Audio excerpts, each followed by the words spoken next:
ଦେଖନ୍ତୁ ଆଗାମୀ ଶୀତଳ ଷଷ୍ଠୀ ପାଇଁ ଆମର ବଲାଙ୍ଗୀର ପୋଲିସ ତରଫରୁ ପର୍ଯ୍ୟାପ୍ତ ପରିମାଣରେ ପୋଲିସ ବ୍ୟବସ୍ଥା କରାଯାଇଛି।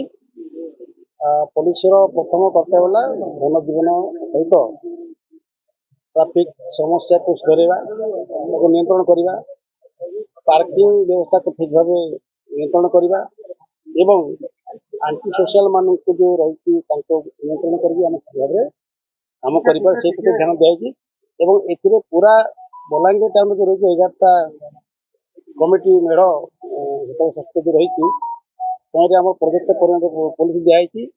ଆଉ ଭଲଣ୍ଟିୟର୍ସ ଯେଉଁମାନେ ଅଛନ୍ତି ସେମାନଙ୍କର ସହଯୋଗରେ ଏହି ଶାନ୍ତି ଶୃଙ୍ଖଳା ଭାବରେ ଆମର ଯାତ୍ରାଟା ସମ୍ପନ୍ନ କରିବା ଆମେ ଚେଷ୍ଟା କରୁଛୁ।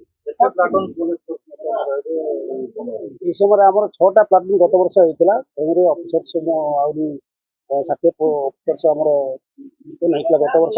ସେଇ ବର୍ଷ ତାକୁ ଦେଖିକି ଆମେ ପୁଣି ମୁତୟନ କରିବା ପାଇଁ ଠିକ୍ ଭାବରେ ଆରେଞ୍ଜମେଣ୍ଟ ବ୍ୟବସ୍ଥା କରିବୁ।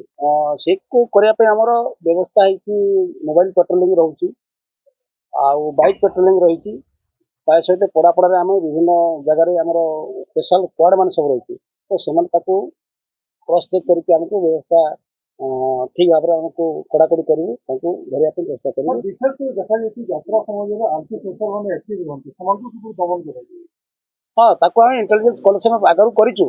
କିଛି କିଛି ଲୋକଙ୍କୁ ଆମେ ଆପ୍ରେହେଣ୍ଡ କରିକି ମଧ୍ୟ ରଖିବୁ ଏବଂ ମୋବାଇଲ ପେଟ୍ରୋଲିଂ ସହିତ ବାଇକ୍ ପେଟ୍ରୋଲିଂ ଆମର ରହିବ ଏବଂ ଇଣ୍ଟେଲିଜେନ୍ସ ଦ୍ୱାରା ତାକୁ ଆମେ କେମିତି ଠିକ୍ ଭାବରେ ତାକୁ ସମାଧାନ କରିପାରିବୁ, ଲୋକଙ୍କୁ ଆପ୍ରେହେଣ୍ଡ କରିପାରିବୁ, ସେଇଟା କାମ କରିବୁ। ଆଲୋଚନା ରହିଥିଲା डिस्ट्रिक्ट एडमिनिस्ट्रेशन सहित पूजा कमिटी गुड़ाक कोऑर्डिनेशन रखिक यात्रा कले बहुत तार इक्वाल दी लोक माने परस्पर दायित्व अच्छी। कमिटी भी जितकी दायित्व रोचे, एडमिनिस्ट्रेशन भी से दायित्व रोचे। रास्ता घाट पानी इलेक्ट्रिसिटी सब समस्या आम कही एडमिनिस्ट्रेशन को, एडमिनिस्ट्रेशन प्रतिश्रुति देछे बराबर आमको साहाय्य कर्म बोली कहिसंती। एडीएम सब कलेक्टर सब अधिकारी माने जमा थिले, समस्ते प्रतिश्रुति देछन जे शांति श्रृंखला सहित एथर बेटर आडंबर सहकारे यात्रा करमा।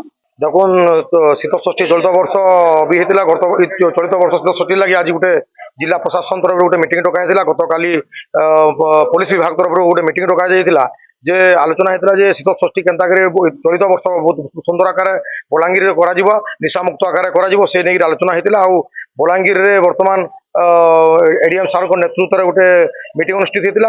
मीटिंग रे आमर विभिन्न आलोचना होता इलेक्ट्री केमती सुविधा हो पार्बा, पानी सुविधा हो पार्बा, माने रास्ता घाट केन्ता नीट एंड क्लीन हो पार्बा से उपर आलोचना होता। आ जेन बर्तमान जेन सरकार गत वर्ष जेन आमर जेन शीतल षष्ठी जेन सहायता राशि प्रदान करथिले 3टा माने पड़ा प्रदान करथिले।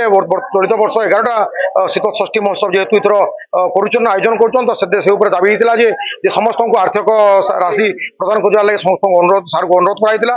ये नहीं एडीएम सार प्रतिश्रुति देछन जे आमे गवर्नमेंट के इंटीमेशन देबु आ जेते समस्त केंती माने सहायता राशि पाई पारबे शीतल षष्ठी के अति सुंदर आयोजन करि पारबे से नहीं आलोचना होता। आ सार को हम अनुरोध करथुनु जे जेहेतु माने शीतल षष्ठी रे पुलिस रो निहाती भूमिका गुरुत्वपूर्ण रहा कहीं लगी बर्तमान आपड़ देखुए बलांगीर माने फरेक्स फरेक्स खेगिरी बहुत माने अवस्था होचे आ से पुलिस प्रशासन निहाती माने भूमिका गुरुत्वपूर्ण रहा दाबी करथिलु।